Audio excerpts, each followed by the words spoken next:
इस बार मुद्दा है ग्रीनलैंड और बयान इतना सख्त है कि पूरी दुनिया चौकन्नी हो गई है। ट्रंप ने साफ कहा है कि जो देश ग्रीनलैंड पर अमेरिका के नियंत्रण का समर्थन नहीं करेंगे, उन पर ज्यादा टैरिफ लगाए जाएंगे। मतलब सीधी भाषा में, या तो अमेरिका की लाइन पर चलो या फिर आर्थिक सजा भुगतो। ये बयान सिर्फ एक चेतावनी नहीं है, बल्कि दुनिया को दिखाया गया पावर का प्रदर्शन है। अब सवाल उठता है कि आखिर ग्रीनलैंड इतना अहम क्यों हो गया है। देखने में ये इलाका सिर्फ बर्फ से ढका एक ठंडा द्वीप लगता है, लेकिन असलियत में ग्रीनलैंड आर्कटिक रीजन की चाबी है। यहां से समुद्री रास्तों पर कंट्रोल रखा जा सकता है और भविष्य के व्यापार रूट्स पर भी पकड़ बनाई जा सकती है। इसके अलावा ग्रीनलैंड के नीचे छिपे हैं रेयर अर्थ मिनरल्स, तेल और गैस, जो आने वाले समय में किसी भी महाशक्ति के लिए बेहद जरूरी हैं। यही वजह है कि चीन और रूस पहले से ही आर्कटिक इलाके में अपनी मौजूदगी बढ़ा रहे हैं। अमेरिका को डर है कि अगर उसने अभी सख्त कदम नहीं उठाया तो ये पूरा इलाका उसके हाथ से निकल सकता है। लेकिन इस डर से निपटने के लिए ट्रंप ने जो रास्ता चुना है वो कूटनीति नहीं, बल्कि धमकी है। बातचीत की जगह टैरिफ, सहयोग की जगह दबाव और साझेदारी की जगह डर की राजनीति। डेनमार्क, जिसके अधीन ग्रीनलैंड आता है, पहले ही साफ कर चुका है कि ग्रीनलैंड किसी की प्रॉपर्टी नहीं है जिसे खरीदा या छीना जा सके।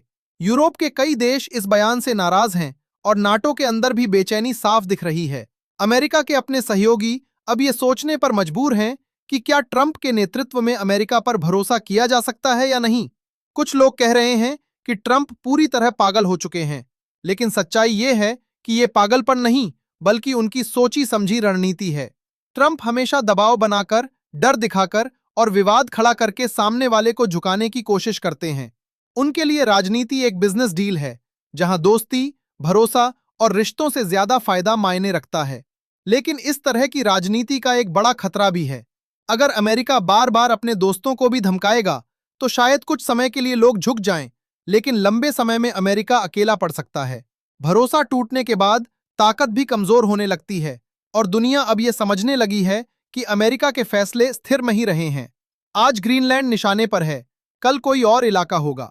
बड़ा सवाल यह है कि क्या दुनिया ट्रंप की इस धमकी के आगे झुकेगी या फिर उसके खिलाफ खड़ी होगी। अगर देश झुकते हैं तो ट्रंप और ज्यादा आक्रामक होंगे, और अगर विरोध बढ़ा तो अमेरिका को खुद अपनी रणनीति पर दोबारा सोचना पड़ेगा।